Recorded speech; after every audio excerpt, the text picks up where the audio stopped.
بسم الله الرحمن الرحيم بسم الله الحمد لله والصلاة والسلام على أشرف الأنبياء والمرسلين وعلى آله وصحبه ومن تبعهم بإحسان إلى يوم الدين. أما بعد, ikhwani fillah rahimani wa rahimakumullah. Kita lanjutkan pembacaan dari Sahih Bukhari, masih di Kitabul Iman. Qala Imam Bukhari rahimahullah, babu alamatil munafiqi. Bab alamat atau ciri atau karakter orang-orang munafik. Dan ma'ruf di sisi Ahlus Sunnah, an-nifaq itu terbagi menjadi dua. Nifaq yang sifatnya i'tiqadi, yaitu keyakinan, menyimpan kekufuran, menyembunyikan kebencian dalam hatinya, tapi menampakkan apa? Zahirnya Islam, zahirnya iman. Ya, ini disebut nifaq i'tiqadi, nifaq yang besar. Kalau kita perhatikan dari judul sebelumnya, maka Imam Bukhari ingin menyebutkan kalau zulm ada dua, zulmun yang besar, zulmun yang kecil. Ya, kemudian kufur, ada yang kufur besar, ada yang kufur duna kufri. Kemudian sekarang karakter yang ketiga nifaq. Kemudian beliau bawakan hadis-hadis yang nifaq model kedua, yaitu nifaq amali, berupa perbuatan.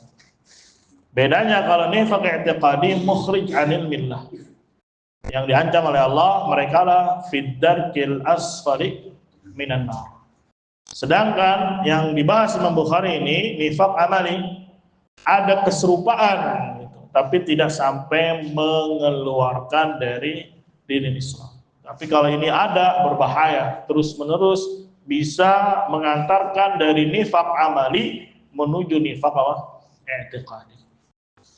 Dipahami ya? Jangan saklek. Dulu ada teman dibilang dia kan bohong atau dusta atau apalah, ada masalah. Kemudian lawannya bilang antum munafik. Wah, langsung dia marah. Karena dia taunya munafik adalah apa? Nifaq besar saja. Jadi ketika dia dibilang munafik sama temennya, sama santrinya yang lain, ini juga bahayanya lisan. Terkadang mengenai siapapun, ngobrol santai-santai, nggak taunya ceng-cengan. Tahu ceng-cengan? Ya, misalnya ngeledek, ya botak lu, ya tompel lu, nah, itu lama-lama berantem. Nggak taunya dibilangnya lu munafik. Dia taunya munafik itu diajarin sama gurunya, munafik hanya munafik besar. Jadi ketika dia dibilang munafik, ya dia mengira temannya ini sudah mengkafirkan dia, menganggap dia ini adalah munafik yang besar, yang mukhrij dari millah. Makin seru berantemnya akhirnya. Ya, karena tidak memahami konteks kalimat, konteks pembicaraan, ini perlu dipahami. Ya, dia sedang masalah apa nih munafiknya? Besar atau apa? Kecil. Jadi pahami nifaq ada dua, nifaq i'tiqadi, ya menyimpan kebencian, kekufuran, tetapi ya dia menampakkan di manusia, di mata manusia orang yang bagus. Dia sholat, dia puasa, tapi di dalam hatinya sangat benci terhadap Islam. Ya, walaupun kita tidak tahu hatinya, tapi dinilai oleh Allah kalau ini memang ada bahaya nanti di yaumul qiyamah. Assalamualaikum.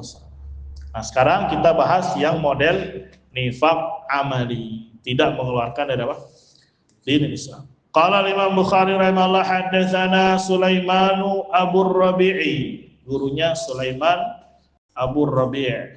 Qala haddatsana Ismail bin Ja'far, Ismail bin Ja'far. Qala haddatsana Nafi' bin Malik, Nafi' bin Malik. Ya, bukan Malik ibn Anas ini ya, beda. Ibn Abi Amir Abu Suhail. Abu Suhail itu kunyah untuk Nafi'.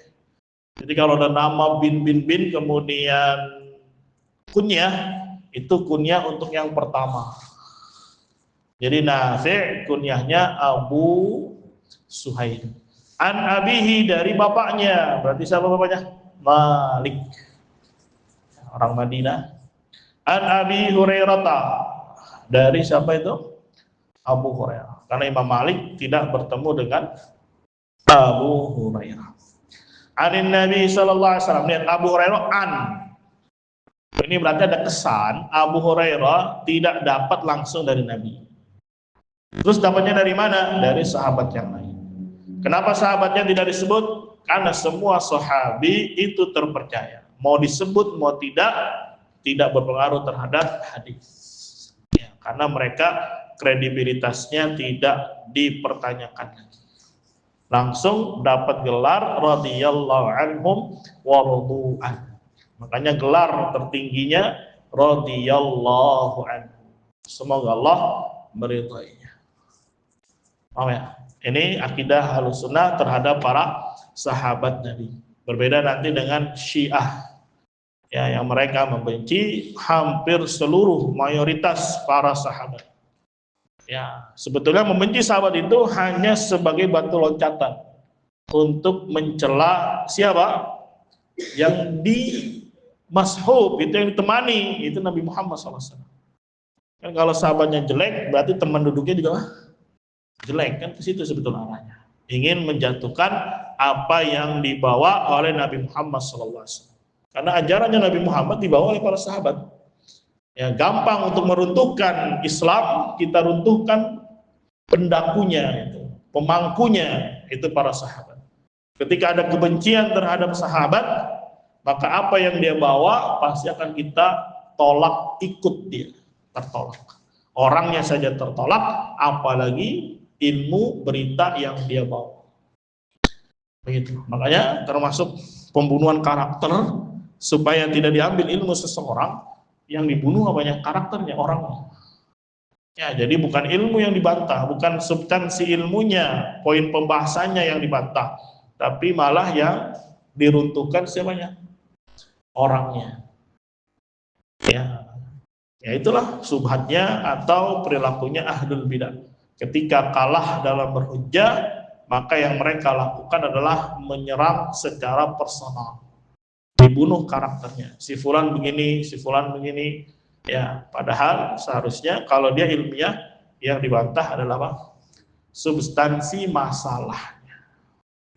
Ya, malah yang diserang ya karakter. Akhirnya orang ya tanpa dia sadari di alam bawah sadarnya masuk si fulan begini. Hati-hati berarti. Ya, kalau jiwanya bagus, fitrahnya bagus, maka dia akan mencari kenapa. Ketika yang memang ada kecocokan, kesatuan karakter, kesatuan jiwa, maka dia akan mengikuti.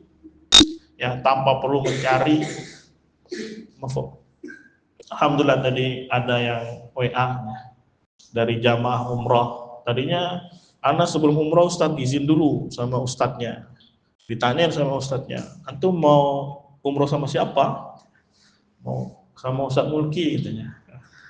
Terus kata ustadznya itu, hati-hati antum sama dia. Ya, dia itu sudah takfiri katanya. Waduh. Alhamdulillah, ya dia berjiwa insaf, ya walaupun di depan ustadznya gege, tapi dalam hati kecilnya bertanya, apaan tuh takfiri?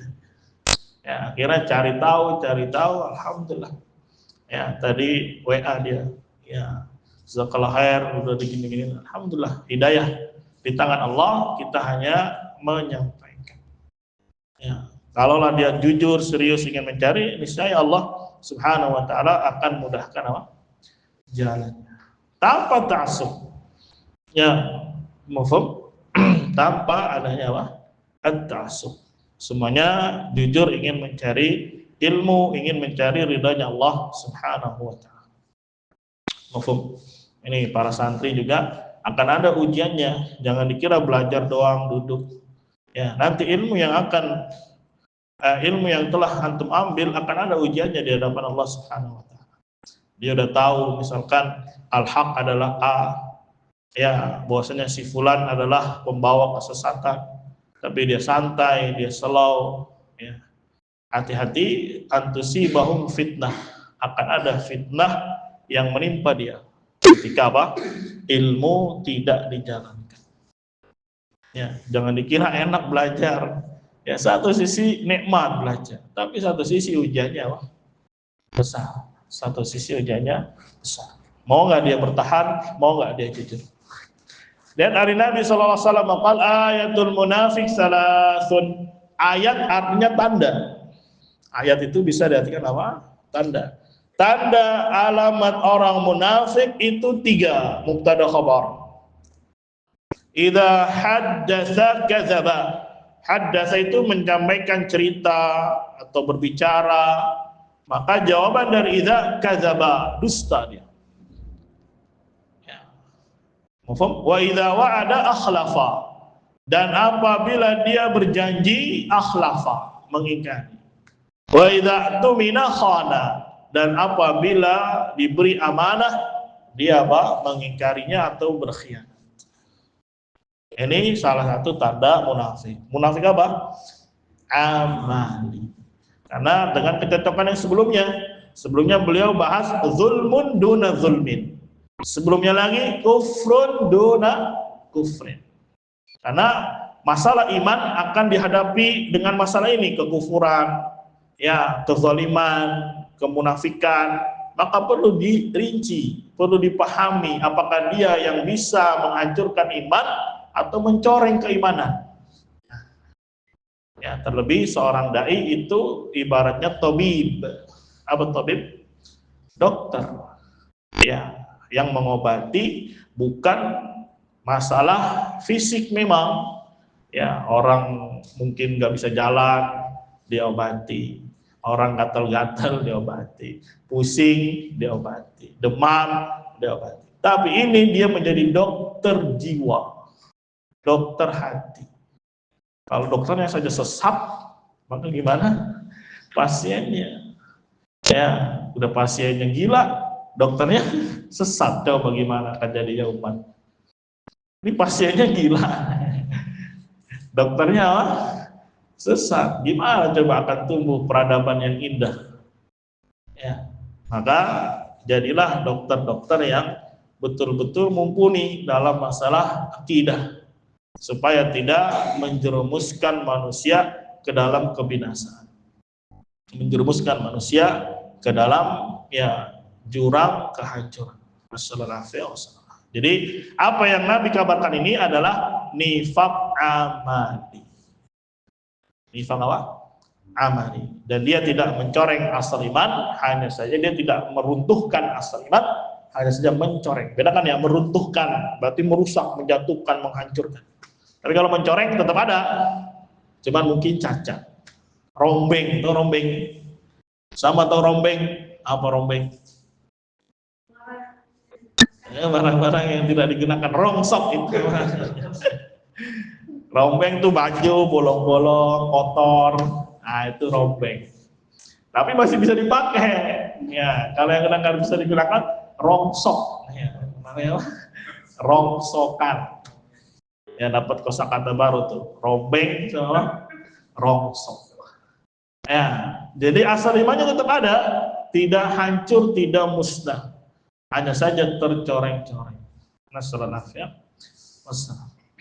Qala haddatsana Qabisah ibn Uqbah qala haddatsana Sufyan ibn Thawri anil A'mash an Abdullah ibn Murrah an Masruq an Abdullah ibn Amr ibn As. Ya. Mafhum? Amr punya Abdullah di usia berapa? Amr bapaknya Abdullah, anaknya di usia berapa Amr punya Abdullah? Kurang lebih di usia 12 tahun. 12 tahun udah punya anak ya. Yang disebutkan badannya besar, bongsor, atau bongsor besar. Ya, kemarin kita baca dulu biografinya Syekh Muhammad ibn Abdul Wahhab. Menikah di usia berapa? Syekh Muhammad ibn Abdul Wahhab rahimahullah. Sebelum Pokoknya setelah hatam Quran terus dia balik dinikahkan. Ya, 14 kali? Enggak, ya usia segitu. Ya, pokoknya hatam Quran, balik langsung dinikahkan sama bapak. Dan umurnya diberi panjang luar biasa sampai 90-an.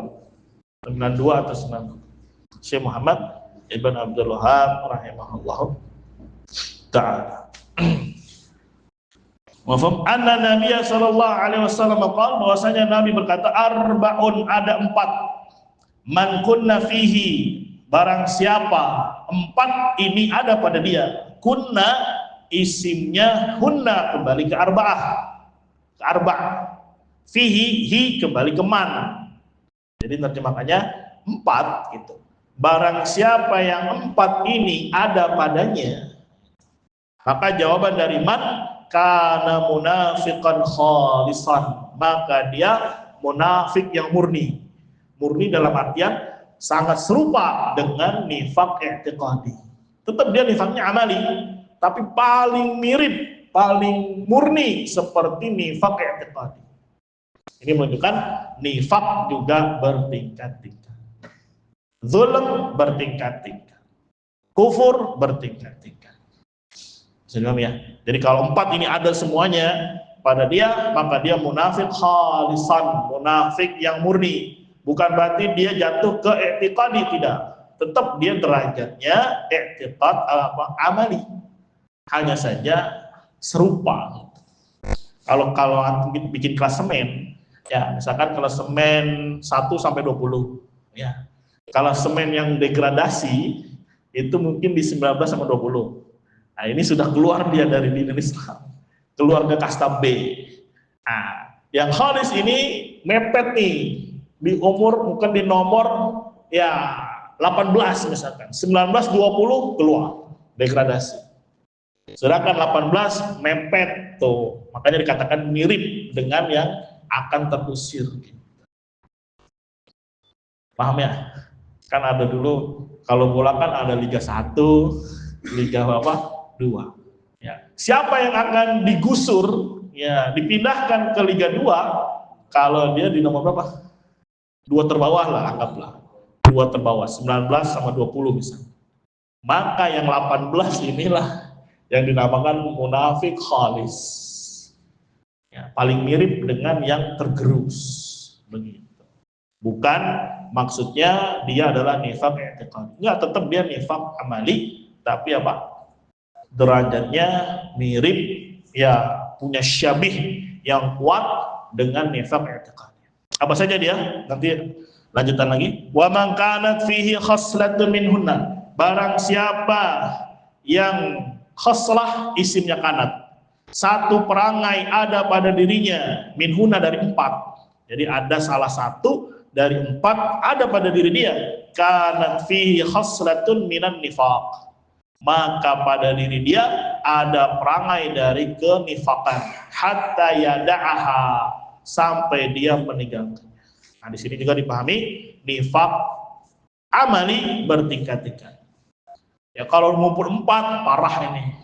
Tapi kalau ngumpulnya cuma 1, ya ada tanda di sana. Mafhum, tapi tidak sama dengan yang 4. Kalau dia cuma 2, naik lagi dia. Kalau 3 lebih parah lagi. 4 parah banget gitu. Tapi belum sampai mengeluarkan dia dari apa? Dari Islam. Begitu. Ya. Bisa dipahami ya? Sebagaimana iman bertingkat-tingkat, maka lawannya dari kenifakan, kekufuran, kezaliman itu pun bertingkat-tingkat. Ada yang bisa mengeluarkan dari Islam, ada yang tidak. Sekali lagi, ini akidahnya Ahlus Sunnah. Makanya Imam Bukhari mengatakan, saya ya mengambil ilmu kurang lebih dari 1000 guru yang semuanya mengatakan iman itu qaulun, iman itu i'tiqad, iman itu amal. Dari 1000 guru sepakat semuanya itulah iman di sisi salaf. Makanya beliau di sini kasih maklumat buat kita, ya referensi tentang konsep iman yang ada pada salaf. Begitu. Ya? Jadi iman itu bisa terbagi-bagi. Beda dengan Khawarij, iman tidak bisa terpecah-pecah. Hilang satu, ditinggalkan satu, maka apa? Hilang semua.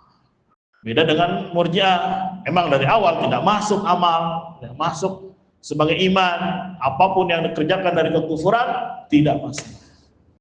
Yang penting sudah ada basic paling dasar, imma i'tiqad saja, itu tasdid, imma ma'rifah saja, imma ucapan saja dengan lisan, selesai muslim selama-lamanya.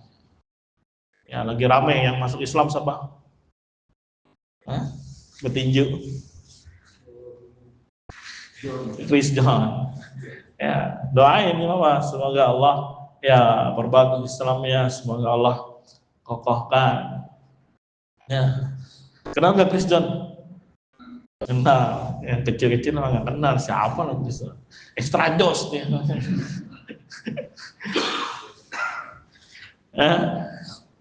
Apa aja perangainya? Idza tumina khan, apabila diberi amanah dia berkhianat.